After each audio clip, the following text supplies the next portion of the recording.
महाराज जी, एक साधक हैं, वो किसी परिस्थितिवश यहाँ उपस्थित नहीं हो पाए हैं और उन्होंने विनम्र प्रार्थना की है कि अगर आप कृपा करके उनके इस प्रश्न का समाधान करेंगे तो उनको भजन में सहयोग मिलेगा। जी महाराज जी, इस अधम का प्रश्न ये है कि यदि पत्नी पतिवंचक हो जावे पर पुरुष से रति करे तो क्या पति का क्या कर्तव्य है, क्या उसे साथ रखना चाहिए? पहला प्रश्न। हाँ, पहले ही प्रश्न एक का जैसे अपने को पता चल जाए कि अपनी जो पत्नी है वो धर्म विरुद्ध आचरण करके पर पुरुष से रति करती है तो हमें चाहिए उसे प्यार पहले दे करके संभालना चाहिए, क्योंकि आजकल ये गलतियां साधारण स्वरूप धारण कर रही हैं। नए नए बच्चों को ना तो हम ब्रह्मचर्य के बारे में शिक्षा दे पा रहे हैं, ना हम उनको इस धर्म के बारे में शिक्षा दे पा रहे हैं। आज की जो नई पीढ़ी है, तो जैसे आज हमारा मन आया तो इस दुकान की वस्तु पाई, कल उस होटल की पाई, परसों उस होटल की पाई, ऐसे वो इन क्रियाओं को एक मनोरंजन समझने लगे हैं। कोई धर्मशास्त्र है वो ऐसा निषेध करता है, ये बात आज तक बच्चों तक पहुंच ही नहीं रही है। कितने ऐसे बच्चे जो कहते हैं मुझे ये बात पता ही नहीं थी, और उनसे गलतियां, और कुछ ऐसे हैं कि प्रमादवश इन बातों को सुनते भी नहीं, मानते भी नहीं।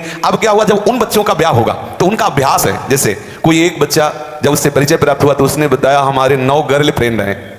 अब अपने लोगों के तो समय में मतलब ये तो अभी यही सुनने को मिलता है। ऐसा तो देहात में विशेष पवित्रता का भाव रहता है, ये कभी तो हुआ ही नहीं, ऐसा था ही नहीं। 30-40 वर्ष पहले सब बातें कभी सुनने को नहीं मिली। अच्छा, अब जब 9 हैं तो अब उनके भी कई होंगे बॉयफ्रेंड। अब उनके संबंध कैसे हैं, अब ये तो हम नहीं जानते ना।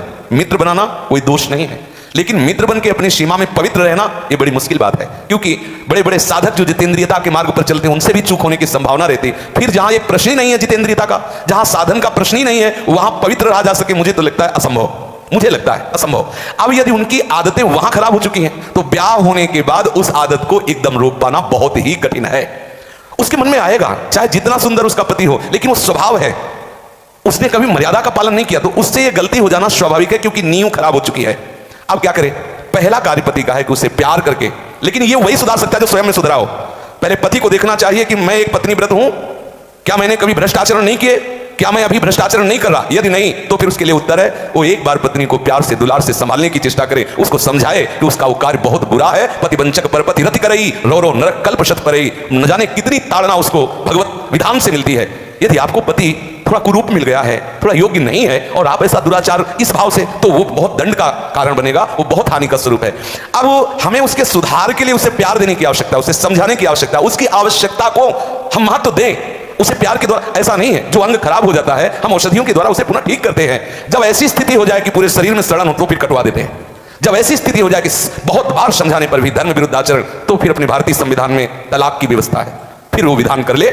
मारने पीटने की जरूरत नहीं है, उसको साबित करके कि आपको बहुत बार समझाया लेकिन आप धर्म विरुद्ध आचरण करते हैं और मैं धर्म के मार्ग में चलना चाहता हूं, इसलिए हम आपको प्रणाम करते हैं, नमस्कार करते हैं, आप अपना मार्ग चयन कर लीजिए। दंड देने का विधान सरकार को है, स्वयं को नहीं। पहले प्यार के द्वारा समझाए, ना समझ में आए तो संबंध खत्म कर दे, लेकिन उसे किसी भी तरह से ऐसे प्रताड़ित न करे जो हमारे राज्य विधान के विपरीत पड़े, जो हमारे राज्य संविधान के विपरीत पड़े। पहले प्रश्न का उत्तर। महाराज जी, पत्नी के लिए प्रायश्चित क्या है? क्या भजन से उस स्त्री का कल्याण? भजन से किसी का भी कल्याण किया जा सकता है।